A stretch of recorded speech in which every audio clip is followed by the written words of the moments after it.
Thank you, Ron, and of course, a huge, huge thank you to all the panelists. Thank you, Kelly, Diana, Chris, Shelley, and Raoul. That was absolutely amazing. The next portion of our conference is designed to highlight the incredible work done by some fantastic science communicators. Now, first spotlight talk is going to be given by Kirsten Banks. Kirsten is a science communicator and astrophysicist at the University of New South Wales in Sydney, Australia. She's passionate about space, Aboriginal astronomy, and sharing her love for the cosmos with the world. Kirsten, thank you so much for being here. Thank you so much for introducing me, Covey. It's so humbling to be invited onto this conference to talk about all about SciComm. It's fantastic because SciComm is my life, basically. So let me introduce myself for those who may not know me or may not have heard of me before. My name is Astro Kirsten. Just by the way, it is 6:30 in the morning where I am in Australia. The sun is just starting to rise. So we'll see how the brain works. The cognitive ability of my brain is not going so well this morning, but we'll get there. My name is Kirsten Banks, or Astro Kirsten, as you may know me on all the social medias. I'm an astrophysicist and science communicator, and I've always had a passion for the skies. When I was in primary school, I actually wanted to be a meteorologist. So imagine just smaller Kirsten at 3 years old saying in kindergarten, I want to be a meteorologist. And apparently I knew what that word meant because I wanted to learn more about the weather and the sky. And I was fascinated by storms and tornadoes. I would watch Storm Watch on National Geographic. But then in high school, the defining moment for me was in about year 9 or year 10, so I was about 15 years old. My science teachers took my entire year group on an excursion to go see this documentary about the Hubble Space Telescope. I'm sure we have all seen a beautiful photo of Hubble, or a photo taken by Hubble at least once in our lifetimes, because it is just gorgeous.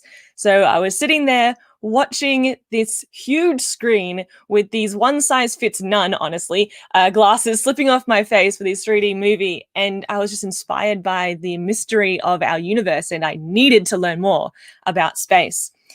And that's what kind of led me towards being an astrophysicist. But funnily enough, I hated public speaking. I was terrified of public speaking when I was in primary school and high school. I would shake, I would sweat, I would just not be comfortable at all. But my science communication journey started when I decided to get a job at Sydney Observatory, which is this museum in Sydney. That it's not a working observatory. It stopped working as a functioning observatory in the 1980s and was a museum ever since. So I got a job there in my first year of university, and turns out I have a knack for science communication, and I really, really enjoyed talking about space and astronomy with anyone and everyone who was willing to listen. So that's where my science communication journey started. And from there, I started to get a lot more opportunities. So while working at Sydney Observatory, I actually got on an episode of Play School. It's awesome. For those who may not know Play School, it's this children's show in Australia that every single child watches when they're growing up. Every single one. So I got an episode on Play School. I went through, I think, the diamond door or the diamond window. Wanted to go through the round window. Not going to lie, it looks like a telescope, but you get the window you get when you go on Play School. But from there, I was just getting more and more opportunities. And my outlook in life is to just follow these opportunities and see where it leads. And so far, it's led me to here, which I'm really happy to be here and to talk to you guys about my SciComm journey. So from these opportunities, I've also gone to do mostly school talks. So I love talking at schools, especially primary schools and high schools, because talking to children is so important. Because that was the moment when I found my calling and my passion for the universe. You know, we're so curious when we're younger that we need to be open to what we want to learn about. So I love talking at schools. I also do lots of public talks as well, conferences like what we're doing right now, and a little bit of radio and TV. It's lots and lots of fun. But all of that changed in 2020. Everything got flown out the window, and suddenly we weren't allowed to go anywhere. I couldn't go to schools. The schools shut down. I couldn't go to public talks. They were all cancelled or moved online, which it was difficult, right? We've all been there. We've all had to move online. We've all had to change the way that we live so drastically because of this global pandemic that we are encountering and still battling through today. So I had this itch.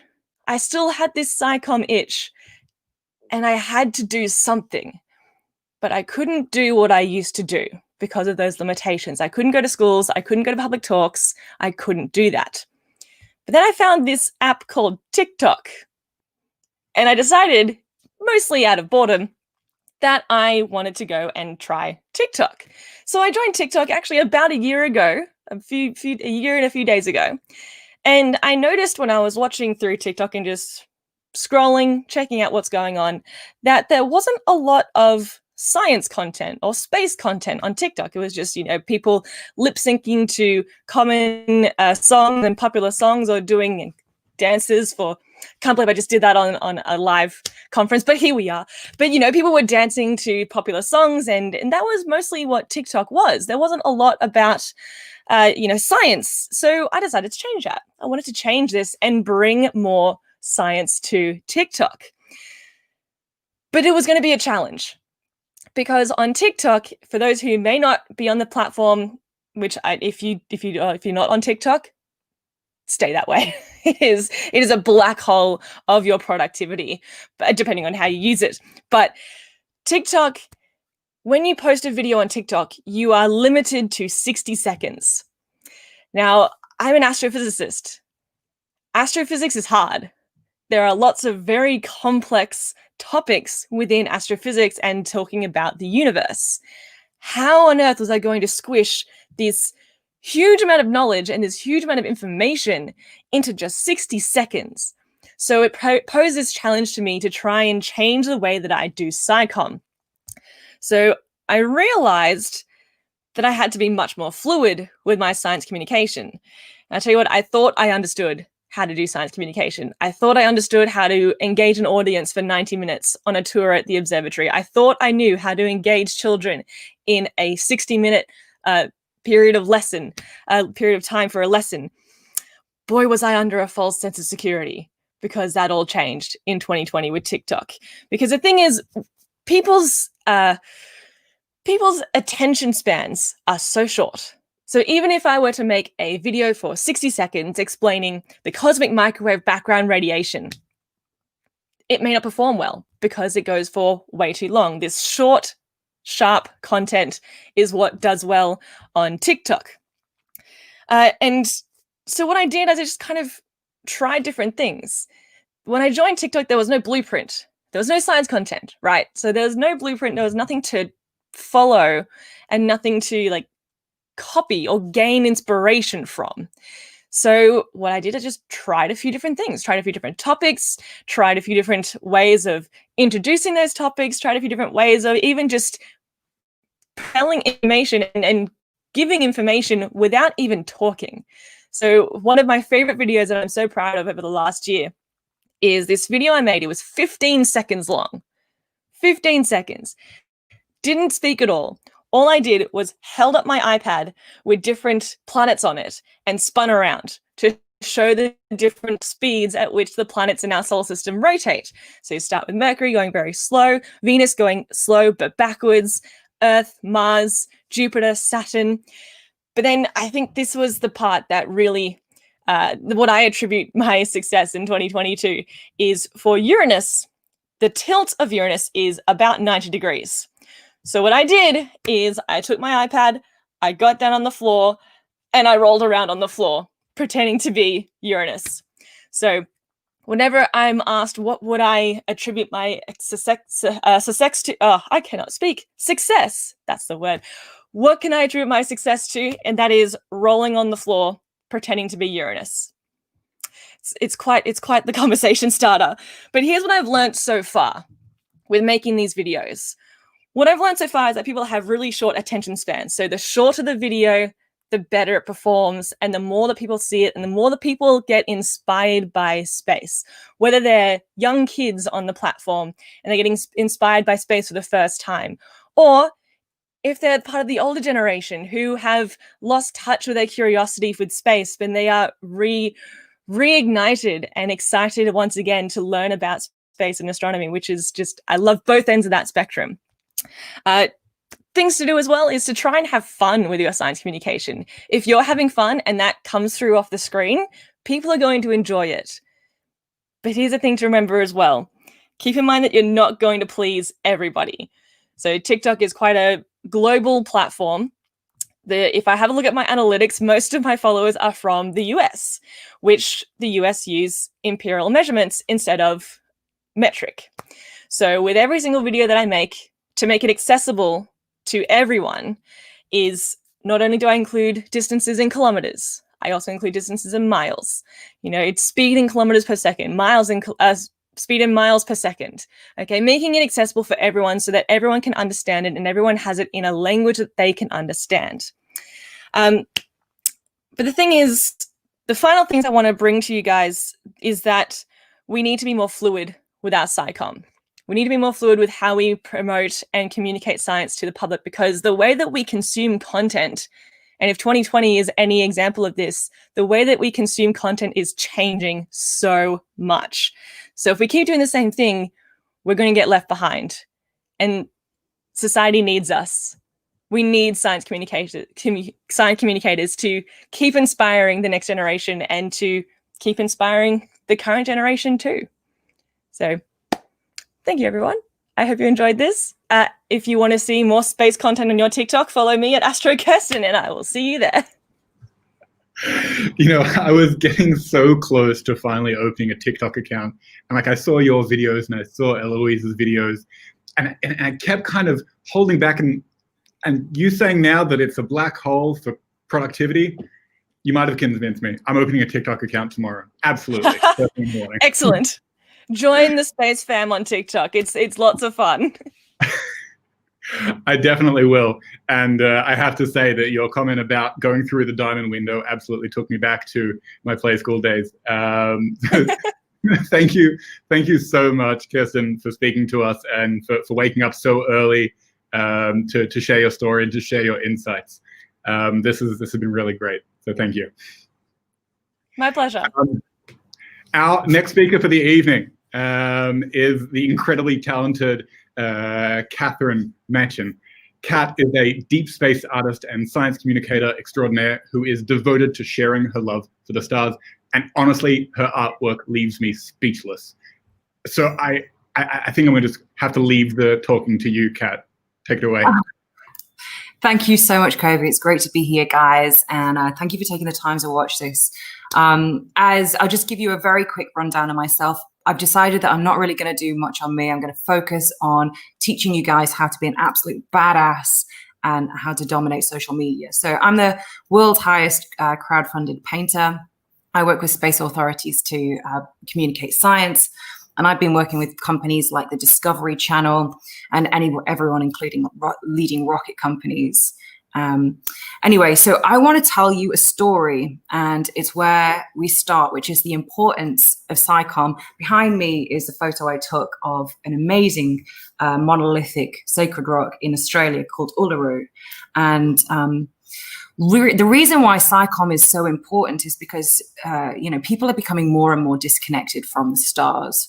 I was there 2 years ago, and we had this event where we all sat around in tables, dining under the stars. And at some point, they turn all the lights out, and you could see the full stars. Now, Uluru is an incredibly remote area, very, very dark, and you could see so many stars. I know, like, if you've ever been out either camping or you're lucky enough to live somewhere where it's very, very dark, it's incredible how many stars. In a city, you don't really get to see that. And a guy came up to me as I was taking photos of the night sky, and he said, "Excuse me, ma'am, what is that?" He was pointing to the Milky Way. He was about 70 years old, and he'd never seen the Milky Way. And the thing that shocked me is I stood back and I had this realization that here is someone like 70 years ago, the light pollution was nowhere near the level it is today. But we face this challenge that kids today will be born, will live and die, and will have never seen the stars. The stars are part of our heritage, guys. Doesn't matter where you come from in the world. All of human race has sat around campfires looking up at the stars, telling stories about where we come. And as light pollution encroaches day by day, it gets brighter and drowns out the stars until there is nothing left. So I really want to talk about how you guys can get into it. I just want to quickly share some of the stuff that I've been doing, so you have an idea of the artwork that I create. So I create paintings sort of like this in a way to really inspire people. Anyway, on to the talk. How to start in SciComms and dominate social media. I hope you guys, I'm just going to go as quickly as possible. So number one, we're going to start with the basics. All right, guys, finding your purpose, but also your niche. My purpose is to connect people to the stars. And, your purpose might be to help people get into the actual education side. Some people's might be to encourage people, to connect with other people around the world. Some people are just fascinated with the survival of the human race. But whatever it is, the thread of your excitement, you need to have the thing that gets you out of bed every day, and also that your audience can connect with. Number two, and I know this sounds really basic, but is be okay with showing your face. Humans need human connection, and it feels weird when you start getting up on camera and talking and all of that stuff. And it's okay, because you know what? It's just unfamiliar when it starts. I promise you, the more you do it, the easier it gets. Number three, I've got create consistent and great content. Now, I know that sounds really obvious, but people like to follow people where they know what they're getting. They know what they're going to be filling their feed with. So, find a thing that you're really enjoying and just stick with it. Try and find iterations. So whether it's, for instance, Kirsten does amazing TikToks on explaining different things in astrophysics, cosmology, and all of those different areas of science. So find something consistent. And as far as creating great content, look for, look at other accounts that are doing really well. They're out there. There are so many that you can get hold of. Gary Vee always talks about this amazing method called the 10-10 rule, right? Create 10 pieces of content, but spend 10 hours on a platform. Once you've done that, you are almost guaranteed to understand how to produce certain things and what does well and what doesn't work well. But be conscious and aware as you go through things. If you're on TikTok, for instance, and you're scrolling by, take a mental note, why have I scrolled past this thing? Or why has this stuck me? Find the essence of each platform. Okay, so another thing is timing your posts well, depending on where you are aiming for. So what you need to do is, if you're, for instance, focusing on a US market and it's a platform like Reddit, Reddit has a long life cycle that spans 24 hours. So you want to be posting very early in the morning in New York time so that you get the full time frame throughout the day. If you're in Instagram, people are posting and going on Instagram in the very early mornings when they get out of bed. So depending on what country you're targeting, do AM or when they get home from work, 5 or 6 p.m., depending on your locality, right? And next thing, it's obvious, right? But be social, guys. Get in there, chat, respond to comments. The whole point of it being called social media is because it's meant to be social. It's not a one-way stream. It's meant to be two ways. Create the sense of community, because this is all about bringing people together. And the thing is that my purpose is to bring people closer to the stars, but I can't do it alone. In fact, none of them, everybody in this stream, we all need you guys to get involved. This isn't a one-man army or a 10-man army. This isn't something that we can solve with just 30 people. We need everybody watching to start communicating science, as long as it's what you're passionate about, of course. All right, okay, so number two, I'm going to go talking about tips on going viral. I know this is a bit of a black box and it depends on what platform you're on. Okay, so number one, I'm going to be talking about Instagram, okay, and creating collaborations. It's very difficult. As time goes on throughout a social media platform, it becomes harder and harder to create content that just organically takes off. And that's why I really recommend creating collaborations with different people. Get someone, if you're creating a page, get someone who's got a similar page, maybe in a different area. So for instance, I'm a space artist. I'll work with astrophotographers, or I might work with science news companies or something like that. Pages that are maybe similar size or a little bigger or a little smaller. And we will help share and promote each other's content. And it's literally a case of, hey, I really appreciate what you're doing. I wanted to ask, would you, could I share some of your content? Would you share some of mine? Let's work together to spread the news of what we're going to do. And that's a really, really amazing way to grow your audience, because ultimately, even if you have the world's best message, it's not going to go anywhere if you can't get it out to the people. So that's why it's really important to collaborate. Okay, so the next one I'm going to talk about is Reels on Instagram. I actually don't have this feature yet, but for those that do, it is Instagram's favorite thing. If you create a Reel, and sometimes you can create your TikToks and just post them onto Reels, it allows, Instagram will give you favorability of content, and it will put it in front of so many more people. And imagine the amount of people that you can reach with that type of content. And the other thing is Instagram pods. It's a little bit like a collaboration, but instead of just having a one-on-one, often you can create, you can ask around or create your own group of people that help support or even give you feedback on your content. We call them Instagram pods. I'm sure everyone has a slightly different name for it. Okay, quickly on to Twitter. Twitter is all about creating reshareable content. Now, generally speaking, people like to share things that make them inspired, that ultimately, and I know this sounds strange, but people want to share content that will make them look good. Of course, because it's things that they're interested in, or, things that make them smile, like Bernie Sanders in mittens. Thanks, Ron. It's like, make stuff that really engages people. With Twitter, I found that when you're writing the captions, less is more. If you can get it out in 10 words instead of 20, cut it down, make it so it's instant. Creating, and one thing I think is really important with Twitter is images. Although it's a text-based platform, we are, as humans, we love and we gravitate to images, but Twitter does not allow you to choose how you crop it. So always crop it, add some filters, make it look beautiful. But most importantly with Twitter, I would say more than any platform, it is the most social platform. You should be interacting. You should be creating and having engaging conversations. And honestly, that is the best way to create, and go viral on Twitter. But of course, it's all well and good going viral on Twitter. If your feed looks very scattered, when people do eventually come to your page, your channel to decide whether they want to follow you, if it's all over the place, often they choose not to follow. So keep some level of consistency, or at least, for instance, as I'm a space artist, I make sure that there's plenty, I'm regularly posting space art. So even if I've got a few posts that aren't that, people know what they're getting because they can see it within the stuff. The next thing is Facebook. I don't spend a great deal on Facebook. I have a big community there, but it's always favorable for videos. And ironically, the best videos that go well on Instagram, Twitter, and Facebook happen to be TikTok videos, because the formula for TikTok works on every single platform. So even though, it does take time to get used to TikTok, I highly recommend it. At first, it might seem a bit, oh God, what's going on?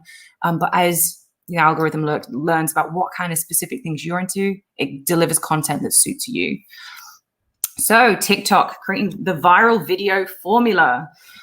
So as Kirsten already said, shorter is better. Keep it succinct and to the point. Creating excitement or some suspense is absolutely critical really early on. And that could just be done by a text caption or a title saying, hey, wait till you see the end. For instance, I might do a process video where I show all the different steps, and then we'll have a dramatic pause and then the reveal. And often just adding a dramatic pause before the reveal creates that ta-da moment. And that's kind of actually a perfect way of making sure that your TikToks go viral. I'm really fortunate that I've got a video that's been viewed by over 1.2 million people, which absolutely blows my mind that we can get space content in front of that many people. It's incredible. And the interesting thing about TikTok is you can link your Instagram account to it. And I've actually grown my Instagram account more through TikTok than almost any other platform. So it does pay to go out there. Now, here's the thing with TikTok. Don't expect to go viral. I went through Kirsten's feed just before I came on here. Her first video has about 600 views. Do not feel like you have to get thousands. when you start. It absolutely grows and builds over time.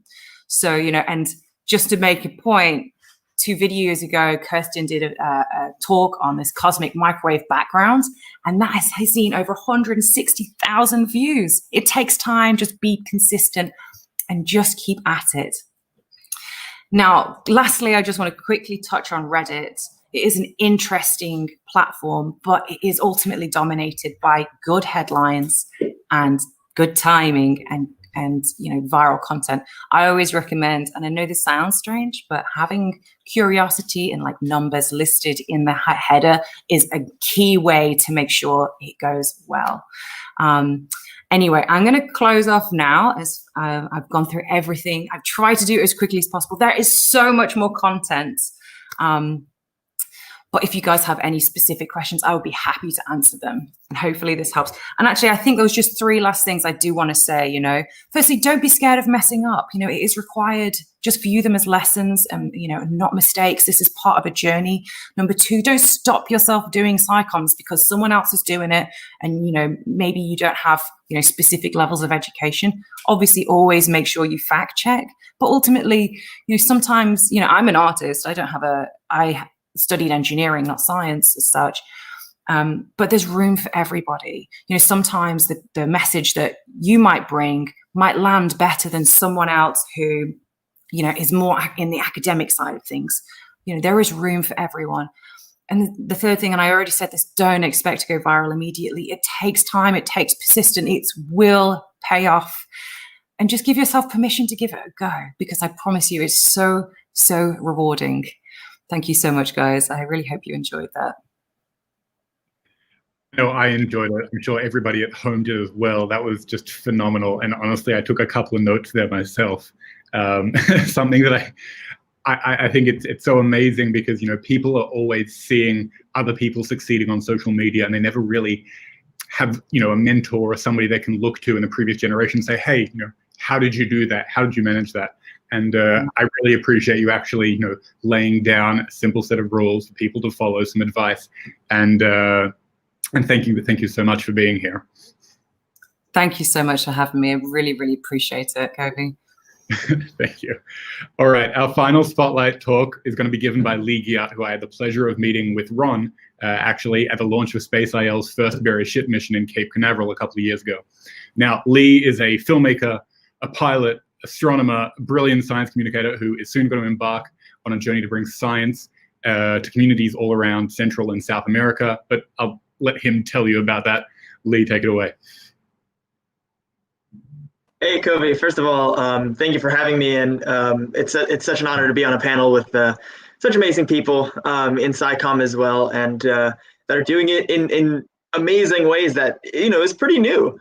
TikTok is not that old. So the fact that, everyone's figuring it out and I guess communicating science in such a brilliant way so quickly is truly inspiring. So yeah, and I did meet Kobe and Ron recently. Well, I guess that was 2019, but that was a lot of fun. So thank you for having me. I'm actually Israeli, so this is a really cool kind of full circle for me. I want to talk a little bit about how I got into science communication, because that was never really my intention growing up. And I guess what I've learned throughout that process doing all these million different things. So I do have a PowerPoint. I think Ron is controlling it. So Ron, if you want to put that up, I just shared my screen. There we go. Yeah. So so I want to talk a little bit about how I got into SciComm and how there we go, and a little bit about how well, just the things that I'm doing nowadays and how that kind of ties in. So I actually grew up, and my first real love and passion was filmmaking. And I continued to make short films and all that sort of stuff. These were some of the first that I've ever made. This was in 2005. That's me and my little brother. And I've been making short films, and I've always loved being creative and experimenting with the camera. You can see that UFO there is in the foreground, making it look bigger. It's just a piece of paper that I printed out. And obviously doing a low angle of my brother there makes him look 10 feet tall.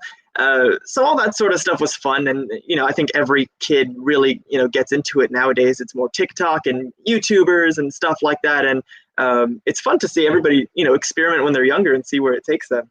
So that was kind of my thing, but it stuck with me. I've always been into film. But something that's been a constant in my life too is aviation.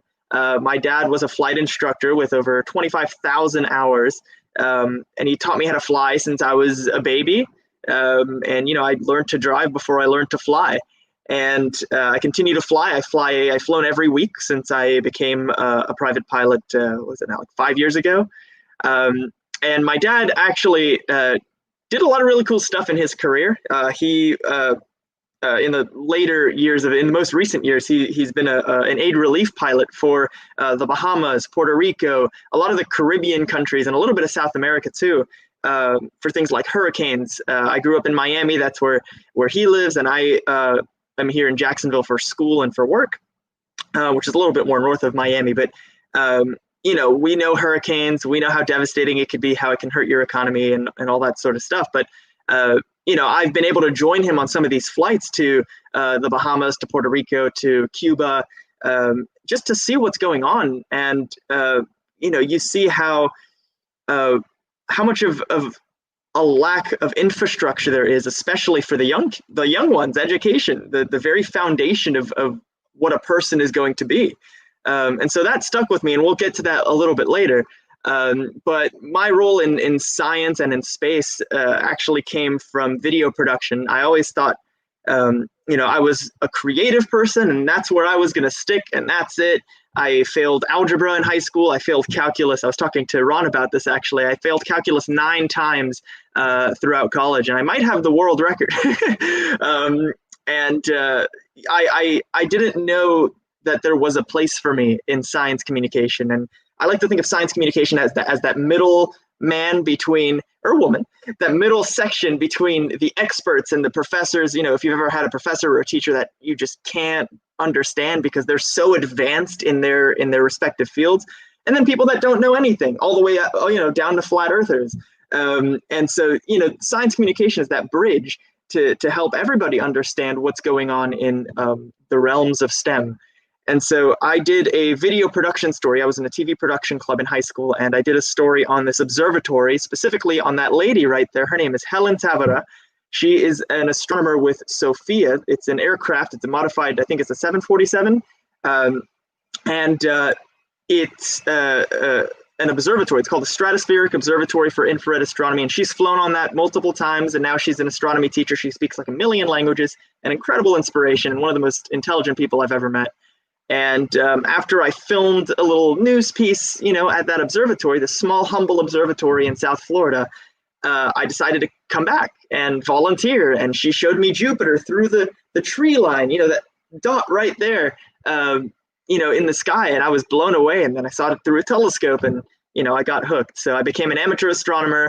A few years later, after volunteering for a number of years, she certified me to continue teaching astronomy through the NASA Night Sky Network, which is a network of observatories that promote science communication.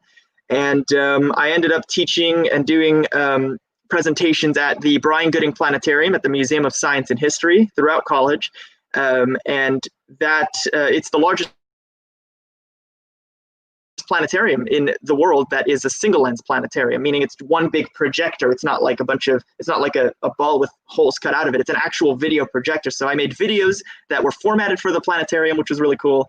And it was a lot of fun kind of blending that craft of video and space. I also got to speak at schools and do all that sort of stuff. But that didn't really stop there. While I was in college, I ended up applying for a video contest called the Student Astronaut Contest, hosted by one of the most legendary science communicators of our generation, Emily Calandrelli. And I ended up winning that contest and going to Russia to train like a cosmonaut with her and for her TV show, Exploration Outer Space. This was in 2018. And along with doing all the amazing things that you can do in Star City, Russia, centrifuge, learning how to fly a Soyuz, trying on the spacesuits and eating astronaut food and all that sort of stuff. It was really cool to see, real TV production and real science communication happening on a nationwide and I guess worldwide basis. And it was awesome to be a part of it. And so these days, Rub it in. I actually run a company called, I think Ron was trying to pop in there. Ron I said, is, rub it in, rub it in, rub it in. he was a finalist, and I kicked his butt. Yeah, he was a finalist to win that opportunity. But yeah, he'll go next time. Or I'll take him myself if we have to. Eventually, I'll save up. But I run a company called Flying Ostrich Media. That's my day job. We film a lot of commercials and all that sort of stuff, but we're shifting more toward aerospace specific videography. So we film a lot of corporate stuff for aerospace companies in STEM, and also sci-fi short films, with the goal for the company to make the first feature film on the surface of the moon. So some of you may notice that moon guy there with the missile in his eye. That is actually the first ever sci-fi movie ever created by George Millet. It's a French film called A Trip to the Moon, created in 1902. And one of the major goals, I mean, as major as it can get, goals for my personal goal for this company is to make that movie on the surface of the moon about 100 years after it was created. I mean, that's probably the coolest way to honor science fiction, and taking it to the next level, like making a movie on the surface of the moon in the exact same fashion that it was created in 1902. So that's one of the things that I'm just thinking about logistically with some of my colleagues, and how we're going to do that, depending on what the state of the world is and where technology stands. But the big thing that I'm working on right now with many amazing science communicators and professors and researchers throughout the world is PASSAGE, which stands for Providing Aid in Science for South America's General Education. And actually, so this was initially going to be just a surprise, and just a really cool thing that was going to happen. I never got to show this to my father because he passed away in August in a crash. And this, I guess, was my way of continuing what he started, flying with him throughout Latin America and doing all of these flights, and getting to see that part of the world and want, his ability to help using his passion for aviation, and me kind of taking that on. So he never got to see this PASSAGE project come into fruition. But nevertheless, it's going amazing. I'm super proud of our team, and we're doing so many things in all different aspects of science communication. So what is PASSAGE? PASSAGE is a flight across Latin America. I'll be flying a PA-32 Piper Saratoga plane. It's like a small single-engine cargo plane, and bringing school supplies, STEM education resources, lab equipment, and all that sort of stuff to kids and schools that need it most throughout the Caribbean, Central America, and South America. And we have a GoFundMe up that has a goal of raising $50,000 in these school supplies. That's going to go directly to these schools. And hopefully, if we exceed that goal, we get to bring a fleet of aircraft to do this flight, not just one plane. And so this was kind of my way of combining everything that I love and that I've been able to experience: film, space, and science, and aviation. And so we're making a documentary film to raise awareness for these regions and hopefully get them the help that they need in the decades to come. We are bringing them STEM education resources to help their infrastructure, to help their communities, and to help the future of this part of the planet where science has practically forgotten about them. And inspiring kids to become doctors and pilots and astronauts and agricultural engineers and everything in between. And this is just the start. This is just the work of a few dozen science communicators and seeing how far we can take this and how many people we can help. And so we do have a GoFundMe up. We are almost at our halfway point, and the flight is set to depart in December.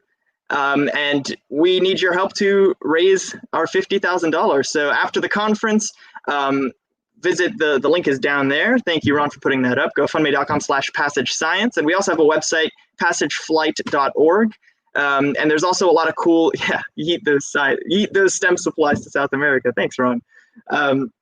But we have a lot of awesome rewards that you'll get as well for donating patches, t-shirts, all the way up to joining us at Kennedy Space Center for the documentary premiere with many other science communicators. So definitely check that out. Check out the website. Here is the link right here. And if you want to shoot me a message or have any questions, you can follow me on social media on Instagram and Twitter at AstroDirector. And thank you so much, Covey, again, for hosting this. Thank you to the Ramon Foundation. Thanks, Ron, for taking charge at the StreamYard stuff that not a lot of us understand how it works, but great job as always. And thanks for having me, guys. Lee, it was an absolute pleasure to have you. I mean, to be honest, your story and the story of this project that you're doing, this Passage project, it's just fantastic. And the moment that I found out about it, all I've been trying to do is to see how I can help. So it really is a privilege, and I feel so lucky to be able to let you share your message. And I really hope that, like you said, that everybody goes afterwards and has a look at the Passage page. And Ron's just chucked the website down here in the scroller. You can see it. Have a look, have a read, and if you can, throw a few dollars Lee's way. This project is going to be phenomenal, and you'll be making a great difference in the world. Lee, thank you so much for being here. Thank you, Covey. All right, we are running a little bit behind time, so I appreciate everybody's patience. We're going to now watch the second half of that video presentation, Why SciComm, and right after that, we will move on to our second panel.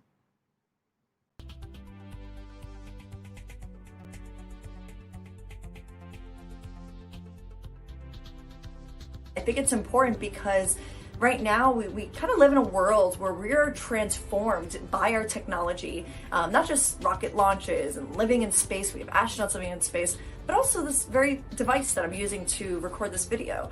These things allow for us to not only be more interconnected on this planet, but also advance more as a species through our medicine, through curing diseases. And that's so important and vital to human existence. I love science because it's like the language of nature, and I love being a science communicator because I get to share my passion, my love, my curiosity of science with others. You're the ones that have a platform and a voice to expand our knowledge and share that and share our passion and joy with others that might share the same things. They might be interested in science, technology, engineering, arts, math, STEAM, okay? We have that privilege to, spark up that passion in others, and I think that is just such a blessing, and I am truly honored. My whole life's mission is helping people see the stars. I really want to inspire more people to take an interest, in particular in the stars, because, I feel like the future of the human race is out there in the cosmos. We really need to focus on inspiring the next generation of scientists and all these different people in STEAM and engineers and technologists.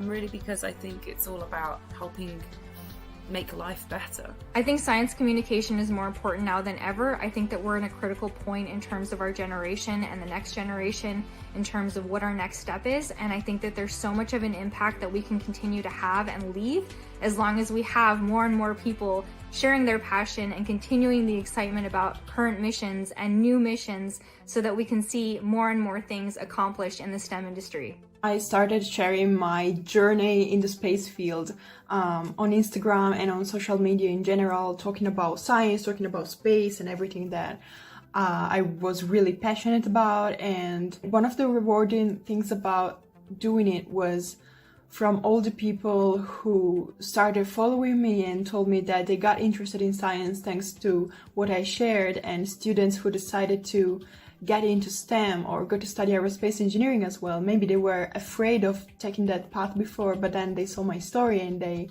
decided to try as well. What drew me to science communication is I was really just asked to volunteer and to speak to my old 5th grade class. And it just felt so amazing to tell people about space. The little kids, their eyes lit up, they were asking questions, and it made me feel so surreal, so satisfied. It is so important. I've continued to do it. I left my job at NASA to become a full-time science communicator, a space educator, teaching people about the wonders of space exploration and its importance to us here on Earth. Science communication is a very important tool for advancement and the development of educational research and the science itself, because it's gonna build new bridge for collaboration at national and international level, which will support future space projects. So science communication is that bridge between the two extremes to help everybody understand what we're doing here and what we can do with this beautiful thing that is science. The more we get people excited, the quicker we will make discoveries that will change lives forever. What really got me intrigued was that I was able to take the complex research that, whether it's me or any of the researchers were doing, and bringing that to the public, get them excited about what scientists are excited about, being able to get them curious about what we are curious about space. That really drew me to science communication. I also love being a science communicator because that imagination that drives the next step also really drives science communication. It's about getting other people inspired and excited about what's going on in science and space. I think science communication is a really important thing for us to focus on as we expand into space, because we need to make sure that all of humanity goes as we do that. Science communication, in my view, is an integral part of the scientific method itself, as it keeps us all transparent to the public, and it's the public that actually fund it. Good science communication also creates a positive feedback loop for society, in my opinion, as more public interest leads to more pressure on political leaders, which in turn leads to more funding, and with more funding we can actually do more science, which will then benefit society.